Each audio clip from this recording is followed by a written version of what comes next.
નમસ્કાર વિદ્યાર્થી મિત્રો, ધોરણ 10 પાઠ 4 ભૂલી ગયા પછીની આપણે સમજ જે છે એ આગળના લેક્ચરમાં મેળવી. ત્યારબાદ હવે એ પાઠ જે છે એને આપણે આગળ વધારીએ છીએ.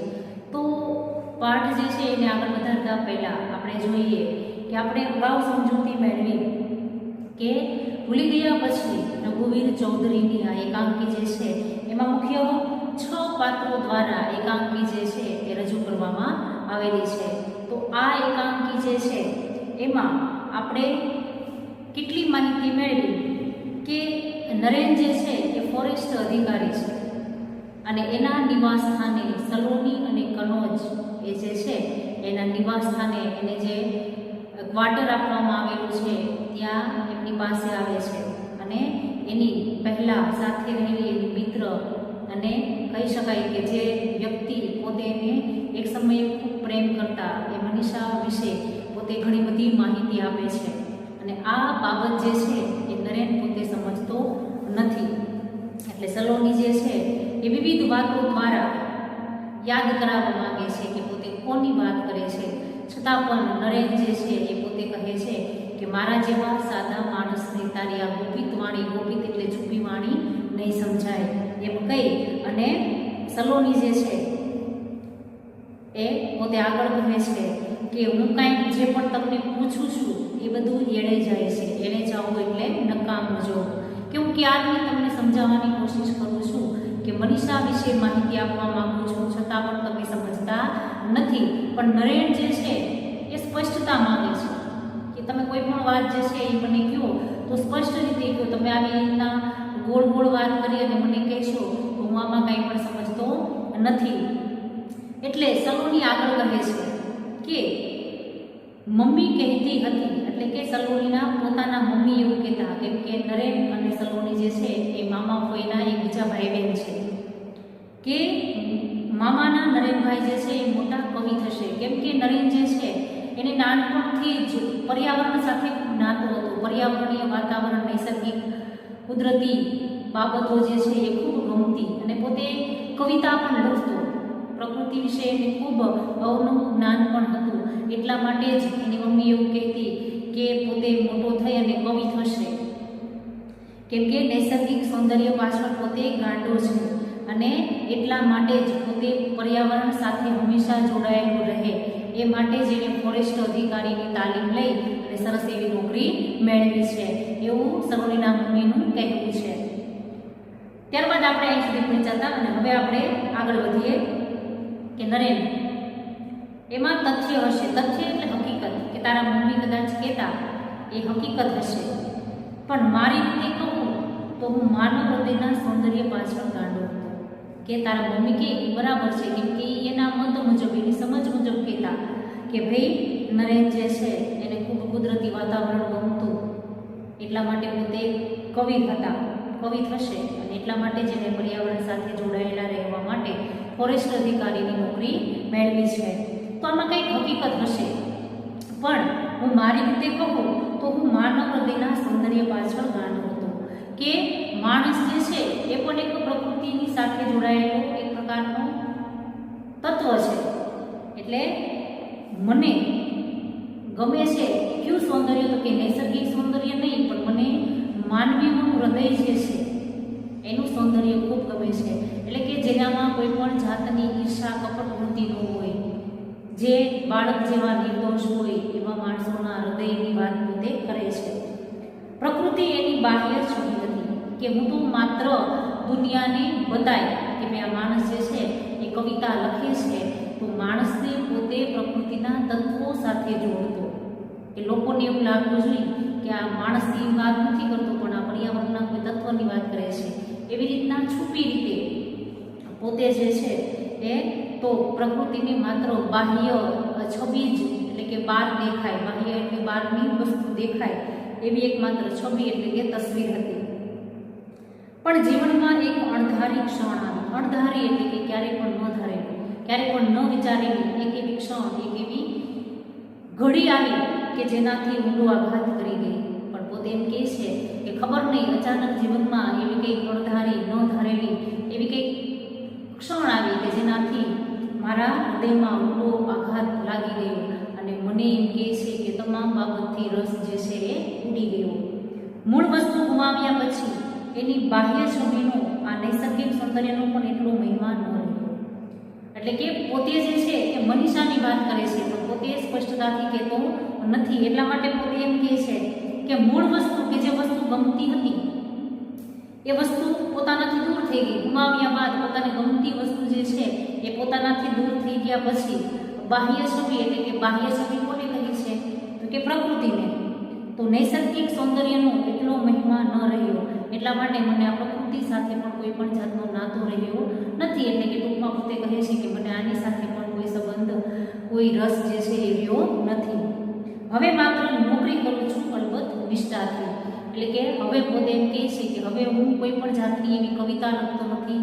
મને કોઈ પણ જાતના પ્રકૃતિના તત્વો સાથે એવી કોઈ લેણા દેવી નથી. પણ માત્ર હું એક ફોરેસ્ટ અધિકારની નોકરી કરું છું અને એ પણ કેવી તો કે નિષ્ઠાથી પૂરેપૂરી ઈમાનદારીથી હું આ નોકરી જે છે એ કરી રહ્યો છું. મારી ફરજ જે છે એ બજાવી રહ્યો છું. ત્યારબાદ સલોની આગળ કહે છે તમે લગ્નના બધા માગા કેમ પાછા ઠેલો છો? પાછા ઠેલવા એટલે પાછા મોકલી દેવા. તો સલોની પૂછે છે કે તમને લગ્ન માટે જે પણ કંઈ માગા આવે છે કે તમારે જોવા માટે જે પણ કંઈ માગા આવે છે એ પાછા કેમ મોકલી દો છો? કેમ કોઈને તમે પસંદ નથી કરતા? એટલા માટે કે મનીષા દેસાઈ નામની એક નમણીની નાજુક કન્યા પર તમે કવિતા લખતા અને એને લગ્નની ના પાડી. કે એક સમયે નરેન જે છે એ પોતે મનીષાને પસંદ કરતો, એમની સાથે લગ્ન કરવા માંગતો હતો. પણ એક એવી આઘાતજનક બાબત બની જાય છે કે જેનાથી પોતે લગ્નના તમામ પ્રકારના માગા જે છે એ પાછા ઠેલે છે. એટલે સલોનીનું કહેવું એવું છે કે તમે મનીષા દેસાઈ નામની એક નમણી અને નાજુક કન્યાને તમે તમારી કવિતા માનતા, એટલે કે એના ઉપર કવિતા લખતા. મનીષા ઉપર પોતે કીધું ને કે નૈસર્ગિક સૌંદર્યને ધ્યાનમાં રાખી અને પોતે માણસોના હૃદય વિશે કવિતા લખતા. એટલે બીજું કોઈ નહીં પણ મનીષા માટે કવિતા લખતા એ સ્પષ્ટ સમજાય છે. અને એને તમને લગ્ન કરવાની ના પાડી દીધી. મનીષાએ તમને લગ્ન કરવાની ના પાડી કે જેની ઉપર પોતે કવિતા લખતા. એટલા માટે તમે લગ્નના માગા પાછા ઠેલો છો એમ સલોની જે છે એ પ્રશ્ન પૂછે છે. અને નરેન જે છે આગળ કહે છે એ નમણી અને નાજુક હતી એ ખરું, પણ એના પર કવિતા નહોતો લખતો. એટલે કે સલોનીની કહેવાનો મતલબ એમ છે કે તમે કવિતા લખતા, એનો મતલબ એમ કે તમે મનીષા ઉપર કવિતા લખતા. પણ નરેન કહે છે કે નમણી અને નાજુક હતી એ સાચું, પણ એના ઉપર હું કવિતા લખતો નહીં. હું એને જ કવિતા માનતો હતો. એટલે કે પોતે તો હૃદયથી એને પ્રેમ કરતા હતા. એટલા માટે પોતે જણાવે છે કે તું તો એમ કહેશો કે હું એના માટે કવિતા લખતો હતો, પણ હું એમ કહું છું કે હું એને જ મારી કવિતા માનતો હતો. અને બીજું, એને ના નહોતી પાડી. ખેર એ નાજુક કન્યાનું નામ મનીષા હતું. અને પોતે આગળ કહે છે અને બીજી વાત એ કે તું એમ કહેશો કે એને લગ્ન તને કરવાની ના પાડી દીધી, તો મનીષાએ મને લગ્ન કરવાની ના પાડી નથી. ખેર એટલે કે જવા દો. એ પોતે કહે છે કે જે હોય તે એ નાજુક કન્યા, નાજુક એટલે કે પોતે જે છે એકદમ કોમળ કે ડરપોક હતી. એટલા માટે નાજુક શબ્દ જે છે એના માટે વપરાયેલો છે. પછી એ વાત જે છે એને ત્યાં નરેન જે છે અટકાવી દે છે કે કાંઈ વાંધો નહીં, જે હોય તે. પણ હા, એ કન્યા જે છે એનું નામ મનીષા હતું. અટક દેસાઈ અને ગામ સુરત હતું. કે તે હમણાં વાત કરી કે ન્યૂઝપેપરમાં એનો ફોટો આવેલો છે કે પોતે રીછથી એક કુટુંબને બચાવ્યું છે. તો તારી વાત સાચી છે કે એનું નામ મનીષા હતું, અટક દેસાઈ હતી અને ગામ પણ સુરત હતું. તેથી આ ખડતર અને નિર્ભય કન્યાને હું મારા પૂર્વ જીવનની મનીષા માની લઉં. હવે તો એની અટક પણ બદલાઈ ગઈ હશે. એટલે કે છાપામાં જ્યારે બતાવે છે ફોટો સલોની, ત્યારે નરેન જે છે એમ કહે છે કે તારી બધી વાત સાચી, પણ આ ફોટામાં જે સ્ત્રીનો ફોટો છે એ તું એમ કહેશું કે આ મનીષા દેસાઈ છે, અને હું જે મનીષાને ઓળખું છું એ મનીષા ખૂબ નાજુક હતી. અને આ મનીષા જે છે એ તો શરીરમાં ખડતલ છે, નિર્ભય કન્યા છે. એને કોઈ પણ જાતનો ડર નથી. એ કન્યાને હું મારા પૂર્વ જીવનની મનીષા કેવી રીતે માની લઉં એમ કે આ ફોટો છે એ મનીષા અને મારી મેં જે મનીષા હંમેશા પ્રેમ કર્યો છે એ મનીષા તો આનાથી ક્યાંય જુદી છે, તો તું એમ કહેશો કે આ મનીષા જે ફોટામાં આપેલી છે એને હું મારી મનીષા કેવી રીતે માની લઉં?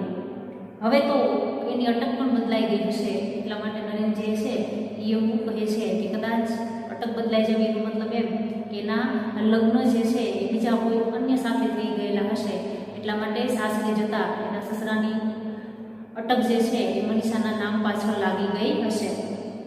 સલોની અને ન બદલાઈ હોય તો જે વ્યક્તિ નાજુક અને નમણી હોય એ જ ખડતલ અને નિર્ભય ન થઈ શકે. એટલે કે સલોની આગળ કહે છે કે તું એમ કહે છો કે એની અટક બદલાઈ ગઈ હશે પણ ન બદલાણી હોય તો, એટલે કે સલોની જાણે છે કે હજી મનીષાના લગ્ન થયેલા નથી અને જે આ ખડતલ નિર્ભય કન્યા છે એ મનીષા દેસાઈ જ છે કે જે નરેન એને પ્રેમ કરતો હતો. અને જે વ્યક્તિ નાજુક અને નમણી હોય, નમણી એટલે દેખાવડી હોય, એ માણસ ક્યારેય પણ ખડતલ કે નિર્ભય ન બની શકે એવો પ્રશ્ન જે છે એ પોતે નરેનને પૂછે છે કે એવું કોણે કીધું કે જે માણસ જે છે એ હંમેશા વિકણ હોય, વિકણ જ રહે, એ ક્યારેય નિર્ભય ન બની શકે? આ મુદ્દા પર તો અમને કુમારી મનીષા દેસાઈએ એક દિવસ ભાષણ આપેલું, જુઓ જરા ફોટો ધ્યાનથી જુઓ. એટલે કે સલોની જે છે એ નરેનભાઈને બતાવે છે કે આ મુદ્દા પર મનીષા જે છે એ લોકોને ભાષણ આપે છે કે ભાઈ એક સમય એવું ખૂબ ડરપોક હતી, ખૂબ નાજુક હતી અને આજ એવો સમય આવેલો છે કે હું નિર્ભય બની ગઈ છું, ખડતલ બની ગઈ છું. એના મુદ્દા વિશે જ જ્યારે ભરત ટેક પાસેથી નરેન જે છે એ નીકળે છે એ વખતે જ્યારે મનીષા ભાષણ કરતી હતી એ જ ભાષણ હતું કે પોતે પહેલાં કેવી હતી અને હાલ કેવી છે એના વિશે લોકોને પોતે કહી રહી હતી, એવું સલોની જે છે એ કહે છે. અને ત્યાર પછી નરેનને કહે છે કે તમે આ ફોટો જે છે એને ધ્યાનથી જુઓ. નરેન આંખો તો એવી જ છે પણ સૈનિક બાળા જેવો યુનિફોર્મ નાના સલોની એ ન હોય. ત્યારબાદ નરેન કહે છે કે આંખો તો એ મનીષા જેવી જ છે પણ આ સૈનિક બાળા જેવો યુનિફોર્મ પહેરેલો છે. સૈનિકની કોઈ કુંવારી હોય, નાની એવી બાળક હોય એવો તો આ યુનિફોર્મ પહેરેલો છે. ફરી પાછા સલોનીને કહે છે કે નાના સલોની આ મનીષા ન હોય, એ મનીષા ન હોય એમ. સલોની તમે આ ફોટા સાથે તમારી કલ્પના મૂર્તિની સરખાવો છો કે મૂળ વસ્તુને? મનીષા દેસાઈને. એટલે કે સલોની એમ કહે છે કે તમે આ ફોટો જે છે એને તમારી કલ્પના મૂર્તિમાં રહેલી જે મનીષા હતી એને સરખાવો છો કે મૂળ વસ્તુને? કે તમે માત્ર એનું મોઢું જોઈ એની તમે તો એના હૃદય વિશે માહિતી મેળવી, તમે તો માણસના હૃદયના સૌંદર્ય પાછળ ગાંડા હતા, એટલે કદાચ તમે એનું હૃદય જે છે એને સારી રીતે ઓળખતા હશો. એટલે પોતે એમ કહે છે કે તમે મનથી મૂળ વસ્તુને સરખાવો છો કે તમારી મગજમાં રહેલી કલ્પના મૂર્તિ એટલે કે બાહ્ય શરીરને ઓળખાવો છો કે અંદરની મૂળ વસ્તુ પડેલી છે એની સાથે સરખાવો છો? મનીષા દેસાઈને. નરેન એ મનીષાનું આવું રૂપાંતર પછી નરેન જે છે એ આ વાતથી ઓળખી લે છે કે નહીં આ ખરેખર એ જ મનીષા છે અને પોતે કહે છે કે આ મનીષાનું આવું રૂપાંતર થવું એટલે બદલી જવું.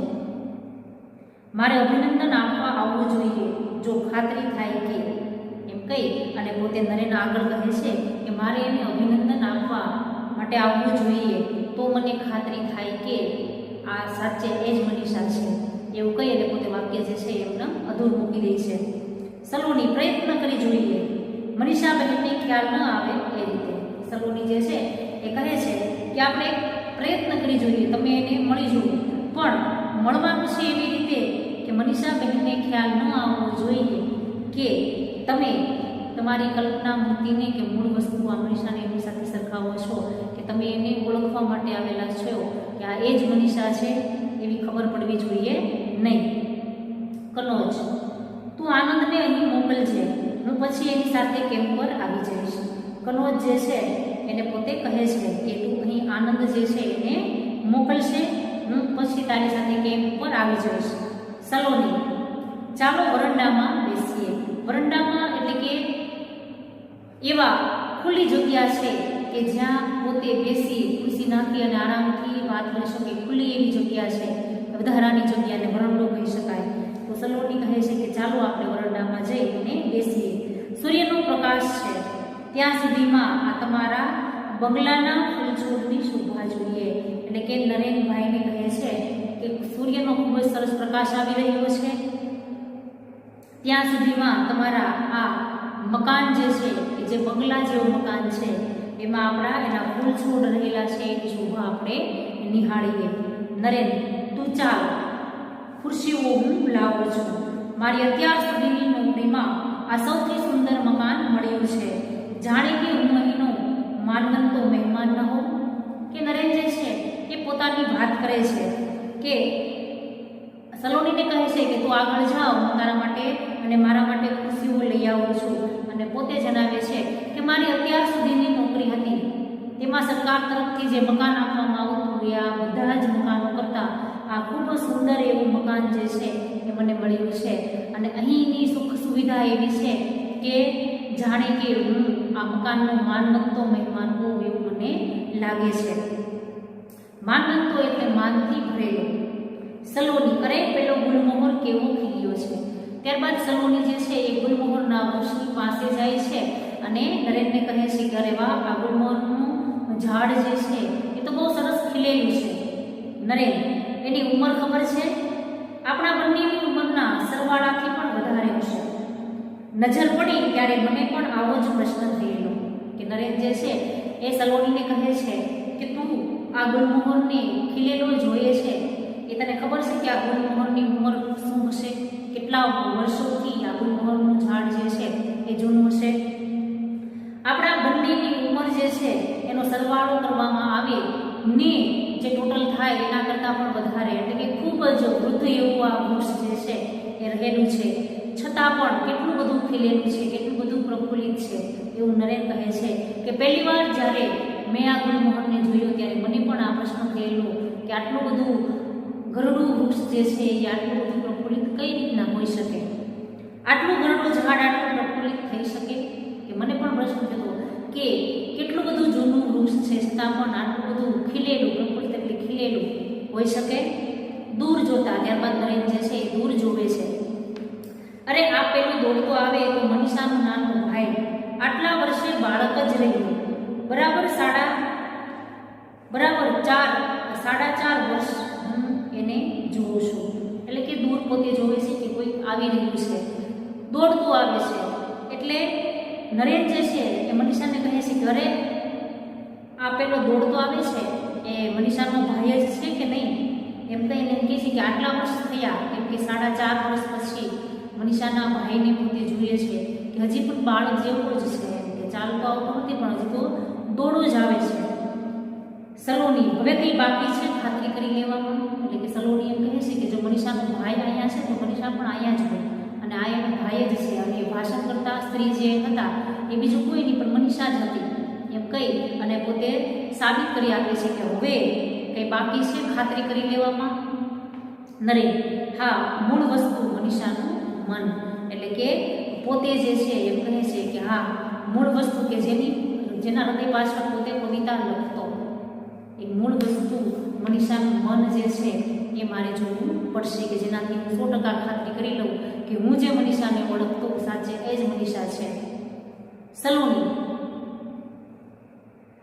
તમને દૂરથી જોતા જ તેની વાણી ખોવાઈ ગયેલી. કે સલોની કહે છે કે મનીષા જ્યારે ભાષણ કરતી હતી, લોકોને કહેતી હતી, પોતાને પરાક્રમ વિશે લોકોને વાતો કહેતી હતી, ત્યારે તમને દૂરથી મનીષાએ તમને જોયેલા અને અચાનક તમને જોતા જેની વાણી ખોવાઈ ગઈ. વાણી ખોવાઈ જવી એટલે બોલતા બંધ થઈ જવું, પોતે ચૂપ થઈ ગઈ. તેના મન વિશે બાતમી આપનાર મારાથી ચડિયાતું તમને મળવાનું નથી, એ તમને ચાહે છે. એના પ્રેમમાંથી જ એનું આ શૌર્ય જાગ્યું હશે. એના મન વિશે બાતમી એટલે કે સાબિતી આપનાર મારાથી ચડિયાતું તમને મળવાનું નથી. એટલે કે મેં પણ જે તમને વાત કરી એ 100% સાચી વાત છે, અને આટલી બાતમી એટલે સાબિતીવાળી વાત જે છે એ મારા સિવાય તમને બીજું કોઈ કરવાનું છે નહીં, કેમ કે મારા કરતાં વધારે કોઈને માહિતી નથી એવું પોતે કહે છે. અને એ કહે છે કે તમને ખૂબ ચાહે છે, ચાહવું એટલે પ્રેમ કરે છે, અને એના પ્રેમમાંથી જ આ એનું શૌર્ય એટલે કે એનામાં શક્તિ આટલી બધી ખડતલ બની છે. તેનું મુખ્ય કારણ એ તમારી સાથે લગ્ન કરવા માગે છે. તો મેઇન વસ્તુ લગ્ન કરવાની ના જે છે એ મનીષાએ નહોતી પાડી, પણ એના પિતાજીએ. શું કામ? કેમ કે પોતાની દીકરી ડરપોક હતી. એટલે નરેન સાથે લગ્ન કરવા મનીષા જે છે એ પોતે શૌર્યવાન, શક્તિવાન બને છે, ડરને બહાર કાઢી અને પોતે નિર્ભય બને છે. એટલે પોતે જ કહે છે કે એના પ્રેમમાંથી જ આ એક પ્રકારનું શૌર્ય જે છે એ જાગ્યું હશે. નરેન, શક્ય છે આ આનંદ કેમ આમ દોડતો આવ્યો? એટલે કે નરેન જે છે એ મનીષાનો ભાઈ આનંદ આવે છે એને કહે છે કે તું કેમ આવી રીતના દોડતો આવે છે. એની પહેલાં પોતે બોલે છે કે કદાચ સલોની તું કહે છે એ વાત શક્ય હશે. એ વાત કરી અને આનંદને પોતે પૂછે છે કે કેમ આવી રીતે દોડતો આવે છે. સલોની, અહીં આવ્યા પછી એ ચાલવાનું ભૂલી ગયા છે, બસ દોડે જ છે. સલોની એમ કહે છે કે અહીં આવ્યા પછી એ ચાલવાનું ભૂલી ગયા છે, એટલે કે ચાલતા નથી, બસ દોડે જ છે. કદાચ એને પણ આ વાતાવરણ જે છે એ કદાચ ખૂબ ગમતું હશે. આનંદ, આજે તો કારણ પણ હતું. કનોજે કહ્યું કે મને અહીં બોલાવ્યો છે. એટલે કે આનંદ પોતે કહે છે કે આજે ઝડપથી આવવાનું કારણ હતું, દોડવાનું કારણ હતું. શું? તો કે કનોજે મને અહીં બોલાવ્યો છે. તમને મળીને પાછું બસ સ્ટેન્ડ જોવું છે. તાર હતો, પપ્પા આવવાના છે. હું અને દીદી એમને લેવા જતા હતા ત્યાં કનોજે અમારી કાર રોકી અને એ મારી જગ્યાએ ગયો. ત્યારબાદ પોતે કહે છે કે હું તમને ખાસ મળવા માટે આવેલો છું. તમને મળ્યા બાદ મારે બસ સ્ટેન્ડે એના પિતાજી વિરાટ જે છે એ આવે છે, એટલે કે પોતાના પપ્પાને લેવા માટે જવાના છે. હું અને દીદી એમને લેવા જતા હતા ત્યાં કનોજે અમારી કાર જે છે એ મૂકી અને પોતે જે છે એ અમારી જગ્યાએ ગયો છે. નરેન, પણ તારા પપ્પા આમ એકાએક? નરેન જે છે એ પૂછે છે કે તારા પપ્પા અચાનક શા માટે આવે છે, કાંઈ આવવાનું કારણ શું છે? આનંદ, આ મનીષાના પરાક્રમ વિશે છાપામાં વાંચ્યું હશે, અભિનંદન આપવા પધારતા હશે. ત્યારબાદ આનંદ જે છે એ કહે છે કે મારી દીદીએ ખૂબ મોટું પરાક્રમ કરેલું છે કે એક સુરતી કુટુંબને રીછના હુમલામાંથી બચાવ્યું છે, પરોપકારોહણ કરી રહી છે. તો આ પરાક્રમ વિશે છાપામાં જ્યારે વાંચ્યું હશે ત્યારે અભિનંદન આપવા માટે પપ્પા જે છે એ આવી રહ્યા હશે. નરેન, મનીષા કોણ? ત્યારબાદ નરેન જે છે એ પૂછે છે આનંદને કે ભાઈ આ મનીષા કોણ? આનંદ, હા તમે પૂછો છો મનીષા કોણ? એની હાજરીમાં આવો પ્રશ્ન કરતા નહીં તો એ આત્મહત્યા કરશે. એટલે કે પોતે જે છે આનંદ એમ કહેશે કે શું એમ? હા કઈ એટલે એમ કહેશે કે તમે મને આ પૂછો છો કે મનીષા કોણ? મનીષા જ્યારે બાજુમાં ઊભી હોય અને ત્યારે તમે આવો પ્રશ્ન પૂછો મનીષા કોણ, કે હું ઓળખતો નથી. તો મનીષા જે છે એ કદાચ આત્મહત્યા કરી લેશે કે નરેન ઓળખતું નથી, જેના વિશે આટલું, જેના માટે, જેને મેળવવા માટે આવા બધા પરાક્રમો કરે છે, શક્તિમાન સ્ત્રી બની ગઈ છે નાજુક કન્યામાંથી. તો આવો પ્રશ્ન તમે એની હાજરીમાં કરશો તો કદાચ એ આત્મહત્યા કરશે. એટલા માટે પોતે એમ કહે છે કે આવો પ્રશ્ન પૂછતા નહીં, એમ કે તમે ઉઠીને એવો પ્રશ્ન પૂછો મનીષા કોણ? નરેન, અત્યાર સુધી જીવી છે તો હવે કદાપી એવું ન કરે. કે નરેન પોતે એમ કહે છે કે એવું કાંઈ નથી, અત્યાર સુધી પોતે જીવી જ છે, તો હવે ક્યારેય પણ આવું આત્મહત્યા કરવાનું કામ કરશે નહીં. કેમ કે એક સમય એવો હતો કે બંને જણા એકબીજાને પ્રેમ કરતા હતા. વચ્ચેના સમયગાળા દરમિયાન જ્યારે લગ્ન કરવાની ના પાડે છે તો બંને જણા એકબીજાને ખૂબ દૂર સુધી, ઘણા સમય સુધી પોતે દૂર રહેલા છે અને હવે પાછા મળે છે. તો નરેનનું કેવું એવું છે કે અત્યાર સુધી જીવી છે તો હવે કદાચ હું એને એમ કહીશ કે મનીષા કોણ, તો એ આત્મહત્યા કરશે નહીં. આનંદ, દીદીનું ભલું પૂછું. અહીંના ઊંચામાં ઊંચા શિખર પર જઈને કૂદે. પોતાની બહેન વિશે કહે છે કે મારી દીદીનું ભલું પૂછું, કંઈ નક્કી નહીં, કદાચ અહીંના ઊંચામાં ઊંચા શિખર ઉપર ચડી અને કૂદાકો મારે. જેને કાજે આવો તપ કરીને સિદ્ધિ મેળવી એ પૂછે કે મનીષા કોણ, તો પછી એમ કહે છે કે મારી દીદીનું કંઈ નક્કી નહીં, કદાચ જેના માટે એને આટલી બધી તપસ્યા કરી. કેવી તપસ્યા કરી? તો કે પોતે નાજુક કન્યામાંથી ખૂબ ખડતલ અને બહાદુર સ્ત્રી બની ગઈ. કે આવડું મોટું પોતે પરાક્રમ કર્યું, પોતે પોતાની અંદર રહેલો ડર કાઢી નાખ્યો જે માણસ માટે. એ માણસ એમ પૂછે કે ભાઈ આ કોણ, તો પછી કદાચ એવું કરી પણ શકે એવું આનંદનું કેવું છે. નરેન, ખરેખર હું તો ભૂતકાળ બાદ કરીને જીવતો હતો. એટલે કે નરેન એમ કહે છે એ સાચું છે એમ કે ખરેખર તારી દીદી એ આ જે પણ કંઈ પરાક્રમ કરે છે એ મારા માટે કર્યું છે એવું પોતે સાબિત કરવા માંગે છે એમ. કે હું તો ભૂતકાળ બાદ કરીને જીવતો હતો, કે હું તો ભૂતકાળને એક બાજુ મૂકી દીધો હતો, કે જે બની ગયું છે એ ભૂતકાળ છે એટલે યાદ કરી અને દુઃખી થવું એના કરતાં વર્તમાનમાં જીવી અને સુખી રહેવું એ મારા માટે ઉત્તમ છે, એવું નરેન જે છે એ પોતે કહે છે કે હું તો ભૂતકાળને ભૂલી ગયો હતો. આનંદ મનીષા યાદ કરીને જીવતી હતી, કે આનંદ કહે છે કે મનીષા જે છે એ યાદ કરીને જીવતી હતી, કેમ કે પોતાને ખબર હતી કે હું જે માણસને પ્રેમ કરું છું એમની સાથે જ મારે લગ્ન કરવા છે. એ માટે પોતે જે છે એ હંમેશા આ ભૂતકાળ જે છે એને યાદ કરીને જીવતી હતી, કે તમે એમ કહો છો કે હું ભૂતકાળને ભૂલી ગયો હતો એને જીવતો હતો, અને મારી બેન જે છે એ ભૂતકાળને યાદ કરીને જીવતી હતી કે મારે આગળ જીવન જીવવું છે તો એ ભૂતકાળમાં જે બની ગયેલ છે એને હકીકતમાં પરિણમવું છે. ખરેખર તો એમ કહેવું જોઈએ કે ભવિષ્ય માટે જીવતી હતી, કે સાચે કહેવું હોય તો પોતાની ભવિષ્ય પોતાની જિંદગીને સુધારવા માટે જ પોતે જીવતી હતી. પપ્પાએ તમારી સાથે એની સગાઈની ના પાડી એનો આઘાત સમજવાની ત્યારે મારી ઉંમર ન હતી. આનંદ કહે છે કે જ્યારે પપ્પાએ પોતાની દીદીની અને નરેન જે છે મનીષા અને નરેનની સગાઈની ના પાડી ત્યારે આઘાત સમજવાની એટલે કે પોતાની દીદી જે છે એને આ નાથી કેટલો બધો આઘાત લાગેલો હશે એ સમજવાની મારી ઉંમર નહોતી, મારી અંદર એવી સમજ નહોતી કે આ ના પાડીશ તો કેટલું દુઃખ થશે. છતાંય મેં એની તરફેણમાં દલીલ કરી હતી, છતાં પણ મેં એની વિરુદ્ધ એટલે કે પપ્પા વિરુદ્ધ દલીલ પણ કરી હતી કે નરેન સાથે એમના લગ્ન કરી દો. છતાં પણ પપ્પાએ મને કહેલું જા મનીને કહે કે ગરોળી પકડી લાવે, તુરત જ હા પાડી દો.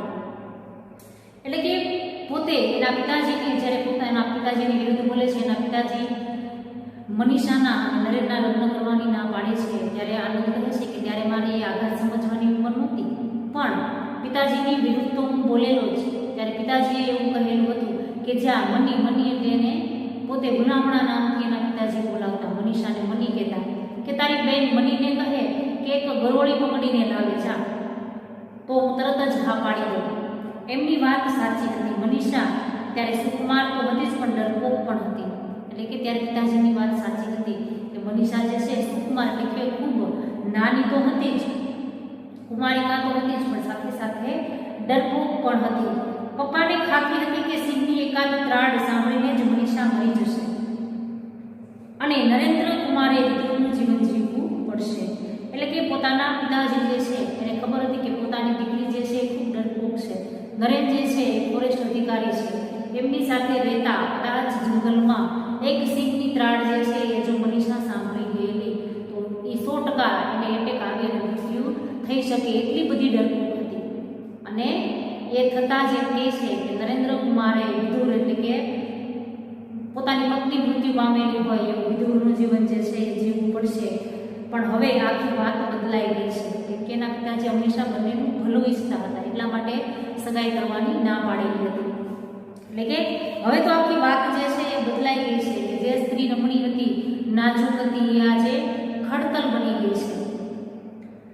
પપ્પા ઘણા વખતથી તમારું સરનામું શોધતા હતા. હવે એના પિતાજીને ખબર પડી ગઈ છે કે પોતાની દીકરી જે છે એ બહાદુર બની ગઈ છે, નિર્ભય બની ગઈ છે, એટલા માટે ઘણા સમયથી પપ્પા જે છે તમારું સરનામું શોધતા હતા કે કદાચ નરેન મળી જાય તો એ બંનેની સગાઈ કરી દો. એ મનીષા પાસેથી જાણશે તો સીધા જ અહીં આવશે.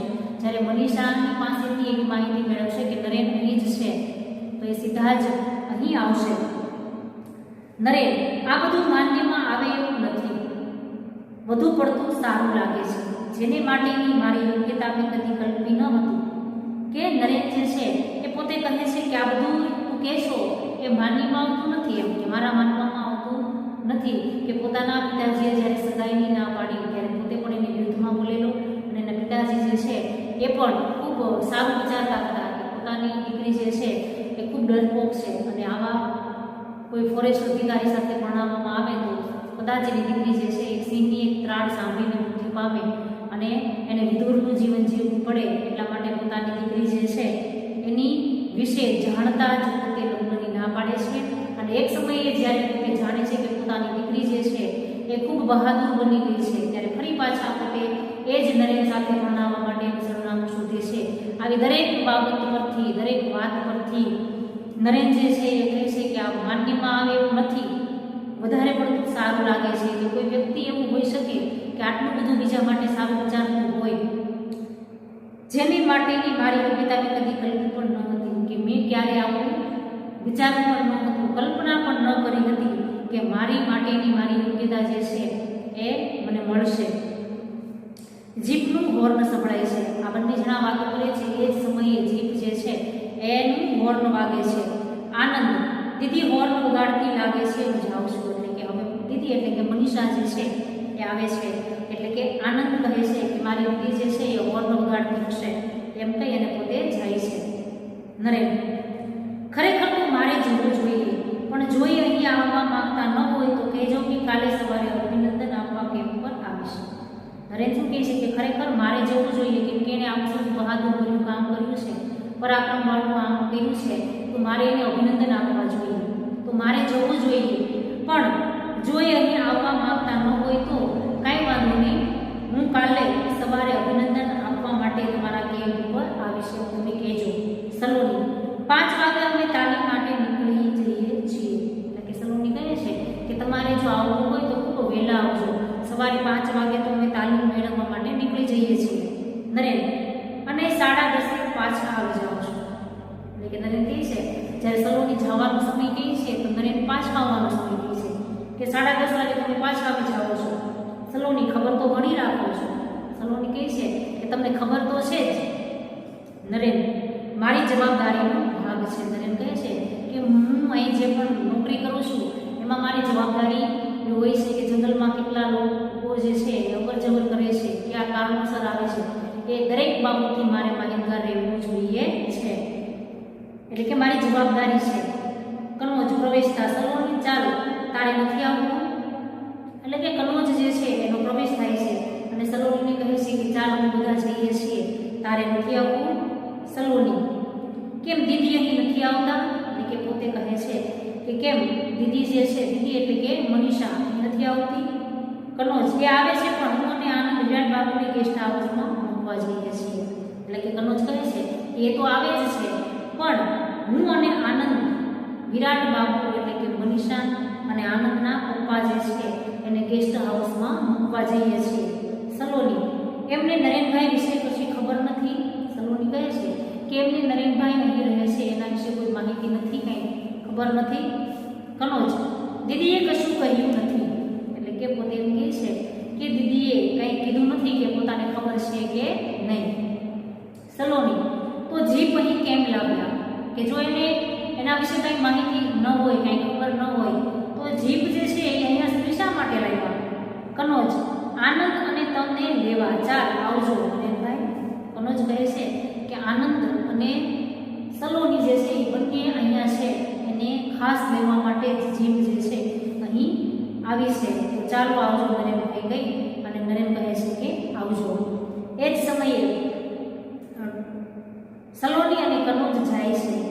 નરેન થોડા પગલાં ચાલે છે, જીભ પડવાનો અવાજ આવે છે. ત્યારબાદ એકાંકી જે છે એમાં વચ્ચેની જે પણ કંઈ પ્રક્રિયા થાય છે એને આપણે કૌંસમાં અથવા ઇન્વર્ટેડ કોમામાં સમજાવેલી છે કે સલોની અને કનોજ જે છે એ જાય છે. નરેન જે છે ત્યારબાદ થોડા પગલાં આગળ ચાલે છે, જીભ પડવાનો અવાજ આવે છે. અરે, એક માણસને મૂકીને જીભ ઉપડી ગઈ? ત્યારે નરેન કહે છે લે, જીભ તો ગઈ પણ એક માણસને કેમ મૂકીને ગઈ? શું એને માટે જગા નહીં હોય કે એ મનીષા હશે અહીં આવે છે? પછી પોતે વિચારે છે કે આટલા બધા જીભમાં બેઠા હશે કે એક માણસ કદાચ નહીં સમાઈ શકતો હોય અને કદાચ મનીષા હશે એવું પોતે વિચારે છે કે અહીં જ આવે છે. એની સામે પોતે જાય છે. સામે જતા, આવ મનીષા, આ છોકરાઓએ ભૂમિકા તૈયાર કરી ન હોત તો હું તને ઓળખી શકતો ન હોત. એટલે કે પોતે જે છોકરાઓને તાલીમ આપે છે, કોણ? તો કે કનોજ, સલોની, આ બધાને પોતે યાદ કરી અને કહે છે કે આ છોકરાઓએ કદાચ તારી ભૂમિકા એટલે કે મુખ્ય મુદ્દો તૈયાર ન કરેલો હોત, જેની વિશે મને સ્પષ્ટ માહિતી ન આપેલી હોત તો કદાચ તને ઓળખી શક્યો ન હોત. તું તો જાણે છે કે સુંદરીમાંથી શક્તિ બની ગઈ છે, કે તું તો જાણે આજે એક પ્રકારની નાજુક કન્યા, ખૂબ સુંદર સ્ત્રી હતી, તો સુંદર સ્ત્રીમાંથી આજે એક શક્તિ બની ગઈ છે. તે કુટુંબને બચાવ્યું તે બદલ અભિનંદન. અને પોતે મનીષાને કહે છે કે તે ખૂબ સરસ પરાક્રમભર્યું કામ કરેલું છે કે એક સુરતી કુટુંબને રીછના હુમલામાંથી બચાવેલું છે, એ માટે તને અભિનંદન આપું છું. એટલે કે પાઠનો આ બીજો ભાગ જે છે એમાં આપણે આટલી માહિતી મેળવી અને ત્યારબાદ તમને હોમવર્ક જે છે એના પ્રશ્ન જે છે એ પણ આમાંથી જ મોકલવામાં આવશે. અને ત્યારબાદ પાઠ જે છે એ આપણે એકાંકી પાઠ છે, તો સમગ્ર પાઠ જે છે એને એકવાર વાંચી જે પણ કંઈ સમજાવું છું એ વખતે તમારું પાઠ્યપુસ્તક જે છે તમારે સામે રાખી અને સમજવાનું છે. અને હવે પછી આપણે અહીંયા સુધી રાખીએ છીએ.